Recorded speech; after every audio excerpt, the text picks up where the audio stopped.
Kagulat World, isang larawan lang mula sa FB story ng Kevin Kiambao ang nagpayanig sa buong basketball community ng Pilipinas, isang upuan sa business class, captioned with "Sack Down Baby."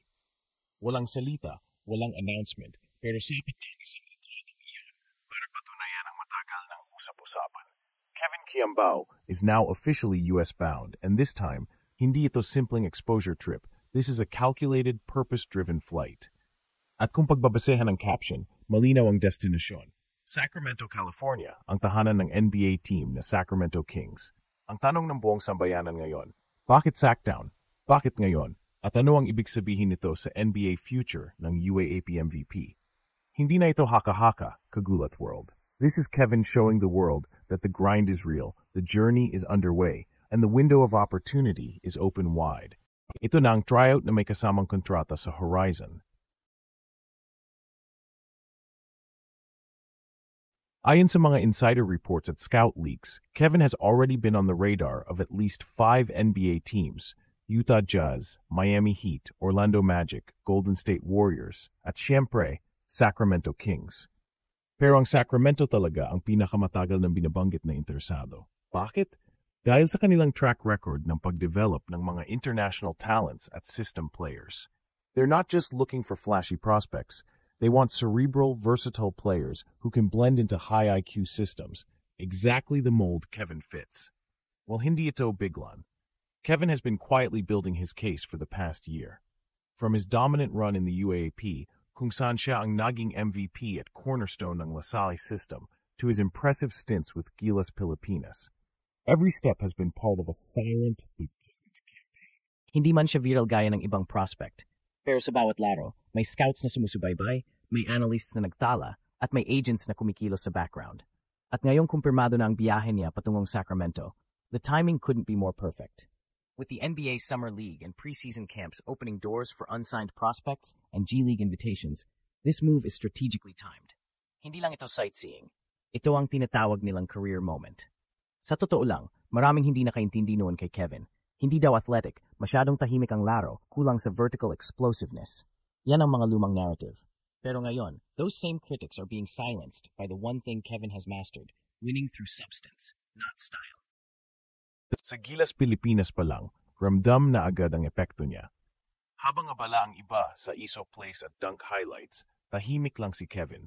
Nag-orchestrate ng opensa, gumagawa ng tamang pasa, sumasalo sa depensa, at pinapatakbo ng maayos ang sistema. Kaya naman maraming NBA insiders ang nagsabi, he plays like a seasoned European. At sa bagong direksyon ng NBA, kung saan mas binibigyang halaga ang system fit, basketball IQ, at adaptability, Kevin Kiambao is the ideal modern forward. Ngayon, balik tayo sa Sacktown clue. Ang Sacramento Kings, mula pa sa panahon ni De'Aaron Fox hanggang ngayon, ay may isang identity, team-first basketball. Walang puwang ang ball hogs, walang lugar ang one-man show. Kaya naman nag-excel sina Domantas Sabonis, Keegan Murray at Malik Monk. Kung may isang Pilipinong swak sa ganitong sistema, si Kevin ang pinaka-akma. At kung mapunta nga siya sa Sacramento, maraming doors ang pwedeng bumukas. Pwedeng maging training camp invitee, pwede siyang ipadala sa Stockton Kings, ang G League affiliate nila, o kaya mapasama sa mga closed-door NBA workouts na may kasamang executive scouts. Lahat ng ito, bahagi ng NBA process. At ngayon, nakapasok na si Kevin sa pintuan. Kagulat World, isipin niyo to. Habang ang ibang prospects ay todo pasikat online, habang ang ilan ay malakas ang sigaw ng kanilang journey, Kevin chose silence. Walang press release, walang agent leak. Isang simpleng litrato lang sa eroplano ang nagsabi, "I'm coming." At ang naging tugon, nagulantang ang buong Pilipinas. Sa social media, kumalat agad ang balita.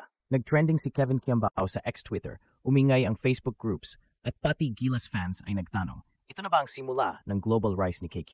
Habang si Kai Soto, ang matagal na mukha ng Filipino NBA Dream, ay kasalukuyang nasa recovery phase at hanggang ngayon ay wala pang confirmed Summer League invite, Kevin is gaining quiet but steady.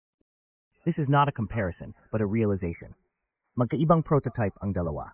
Si Kai ay isang towering 7'3" traditional big man na may malawak na global exposure mula sa Australia, Japan, hanggang sa G League Ignite. May pangalan na siya, may fanbase, may brand. Si Kevin ay isang 6'8" playmaking forward. Hindi lang scorer, hindi lang defender, kundi isang connector.